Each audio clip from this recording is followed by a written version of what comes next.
many years from now, they see Sharon Reyes. That name speaks a lot. Name speaks a lot. Or maybe Sharon Reyes.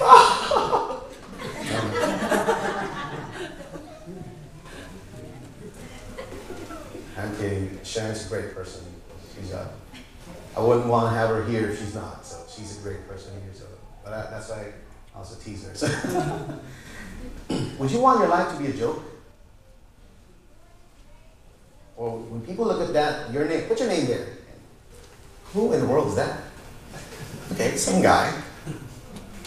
Or would you want people to say, wow, that's Jim.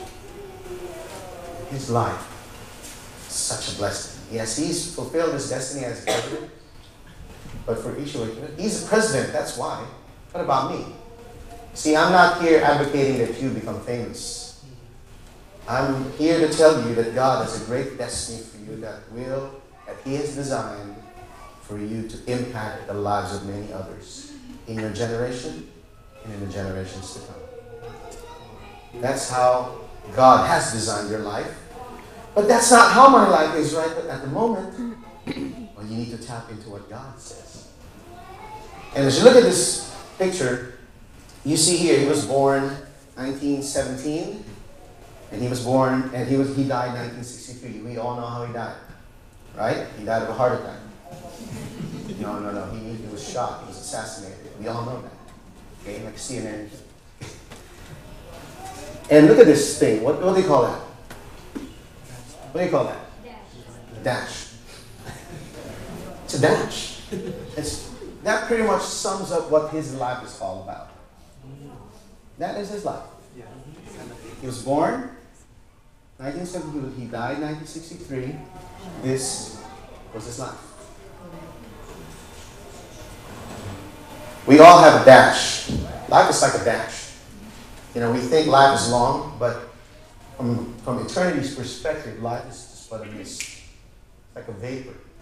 And like when you go outside and you go, my sons love doing that every time they go out. You know, we see that mist and that vapor coming out of their mouth. But it lasts only for a few seconds. And as far as eternity is concerned, each of our lives are just like that. That's how long. It's like a mist. That's how long our lives are. The question now is, how do we live this dash? How do you live this dash? What's your dash? How is your life? Will your dash matter?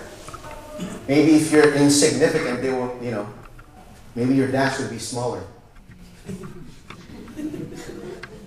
Or if you're really insignificant, maybe they just put just your name.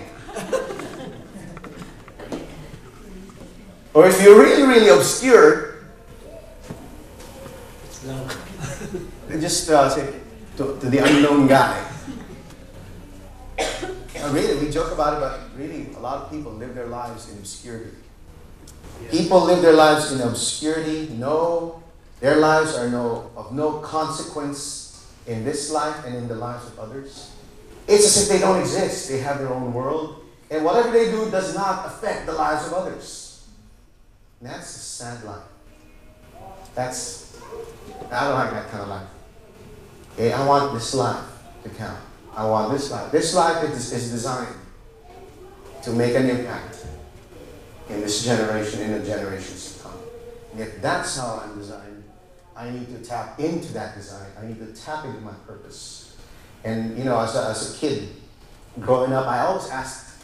I'm a kid who asks questions. I drive people nuts. I say, well, why is this? Why is that? Why is that? Why do you do it? Would you stop asking?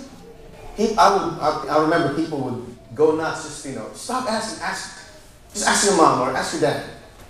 Okay, so how many of you are like that? Don't raise your hand.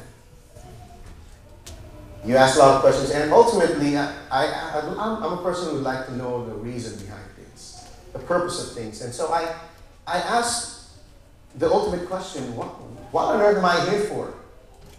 What on earth am I here for? What is my purpose?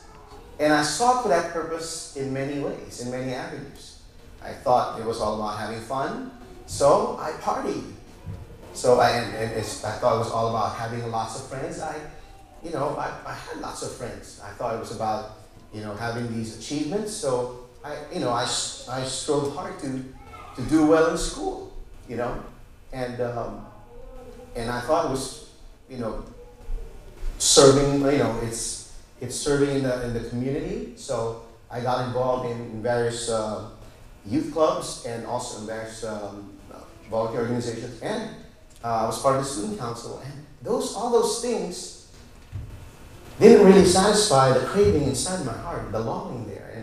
And so I tried to look for that, to fill that void with religion. I became religious. I became pious in the way I was taught, okay?